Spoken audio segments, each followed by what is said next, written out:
cancel culture mob in full force, because literally all you did was say that you'd read a book. That was it. Well, firstly, thanks for having me on the show. It's great to have you here. And that was a very flattering introduction. I'm not sure I can agree that one of the world's most important commentators, far from it. But, yeah, it was a completely bizarre scenario. As you said, I was tweeting about books, and one of the books was Andy Ngo's book that documents far-left extremism, and somehow it turned into a big story. It wasn't even, the tweet itself was flatter.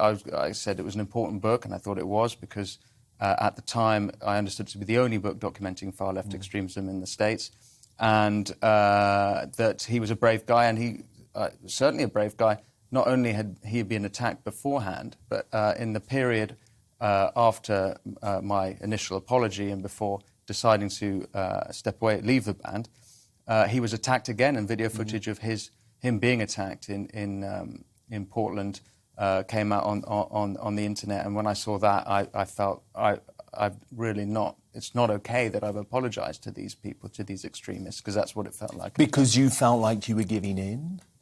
Because I felt like I was participating in the lie that these people are doing good, and that lie runs deep in America, particularly. I'm not sure Antifa's really a thing here in England.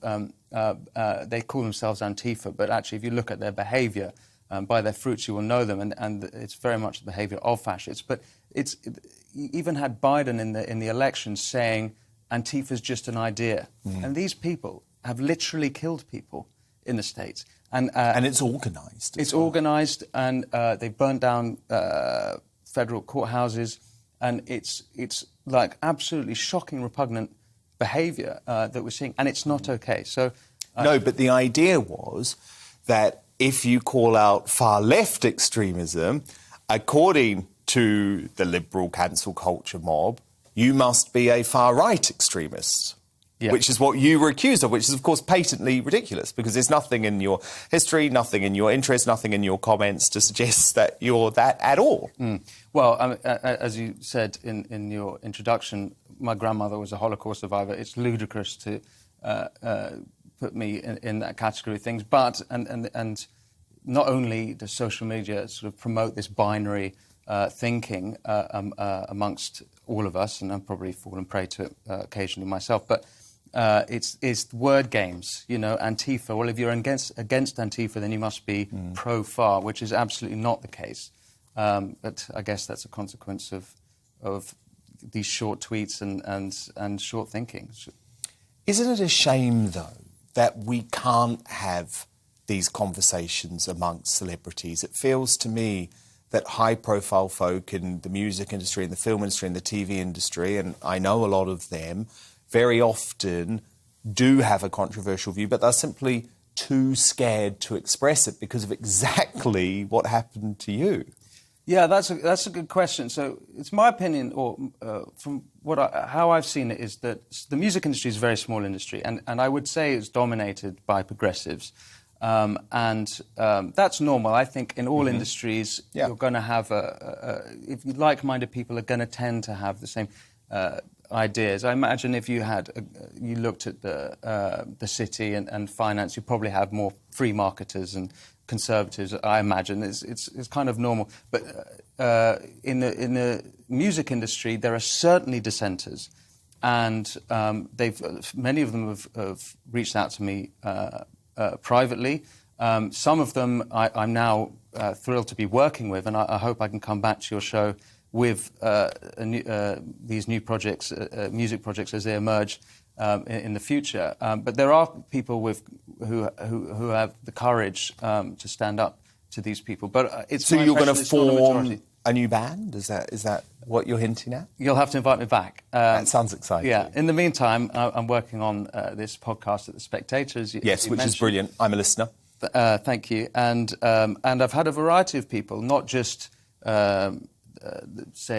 liberals, but progressives as well, and conservatives. Everyone's welcome. I'm a believer that you can have friends with people. Just like on this show. I want to hear from all sides of the spectrum. Can you understand why some Mumford & Son fans were disappointed with the band. I know you have always been very positive about your bandmates, but there was a view that they didn't support you enough. They should have stood up for you more, and they should have made it completely clear that you could have stayed within the band and had differing political views. I wanted to protect the band because I hit a hot button issue, and there are a few of these hot button issues. It might be Palestine, it might be the trans debate, and these issues do ignite the worst sides of the debates and people, and that was a regret of mine that I'd done that. It was an accident. But I didn't think it was fair on them for them to come under the bus with me. So I thought the best thing to do was to walk away. Do you still have a positive relationship with them today? I really want that band to be successful, and I'd hate for what I've done to bring them down. So I wish them nothing but the best. Censorship in the music industry is becoming worse, though. I mean, it was interesting to look at the Spotify debate over Joe Rogan, where various high-profile artists believed that he should be deplatformed, that he should be banned from Spotify. I mean, and some of them even took their music off Spotify. It was a really bizarre scenario, and it was Neil Young, Crosby, Stills and Nash. It was a few months ago now. Joni Mitchell. Yeah. And these people who you would have imagined would have been pro-freedom of speech. Well, their whole careers are based on the idea of expression, and they were against freedom of expression, it seems. Now, to be clear, they weren't arguing against Joe Rogan's First Amendment rights or anything, but they said that if Spotify didn't remove them from Joe Rogan from Spotify, that they themselves would come down. So it's not just them exercising their freedom of association. They're specifically asking for Joe Rogan to be removed. Yeah, so they're targeting someone else. Job. Yeah, well, they're specifically targeting him or speech that they dislike to be removed. So it's not just freedom of association. It's a culture against freedom of expression. Which is exactly what we saw with Netflix and Netflix employees with Dave Chappelle as well. It's happening more and more often in your world, your industry. Yeah, and I hope that there will be a turning point. When does that come, and how does that come? Is it more people being like you and saying, you know what, the Grammys were great, the big concerts were great, but actually I'm going to have to take a stand, to hell with what it does to my reputation in the industry? Yeah, that's a really good question. I don't know the answer to that. I think, on the one hand, you'd hope that if there's a critical mass of people that go, actually, enough's enough, this is ridiculous, then you might have a change in that culture. But as I said earlier in the interview, I'm not convinced that within those industries, let's say Hollywood or the music industry, that there is ever going to be a critical mass, because I think that they might be majority progressive industries. And so I do think it's a problem of progressivism or contemporary progressivism of this idea of shutting down speech and being against freedom of expression. No, I completely agree, which is why what you did was particularly brave, so you will be continuing to speak out now. Well, now that I've given up so much for it, I'm not going to shut up. And do you feel confident enough to do that? I'm building my confidence up, slowly. As you said before it started rolling, you invited me on back in June last year, and it took me however many months it is to finally pluck up the courage.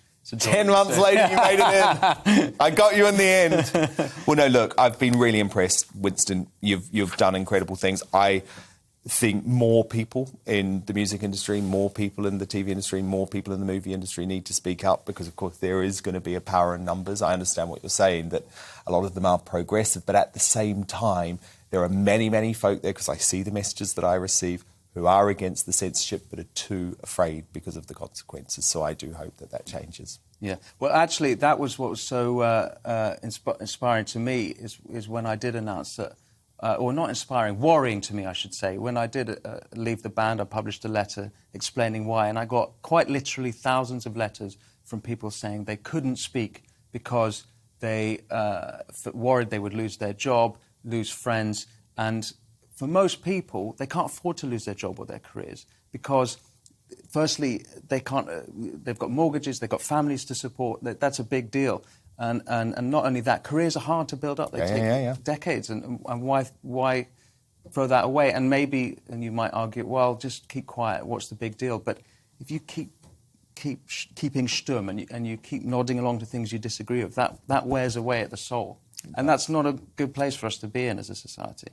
Perfect point to end it. Winston Marshall, host of the Marshall Matters podcast and former member of Mumford Sons. Pleasure to have you tonight. Thank you, Dan. Welcome to the GB News YouTube channel. You can watch us live 24 hours a day, catch up on your favourite shows and join in the conversation in the comments below. Don't forget to subscribe and you'll never miss any of our exclusive content.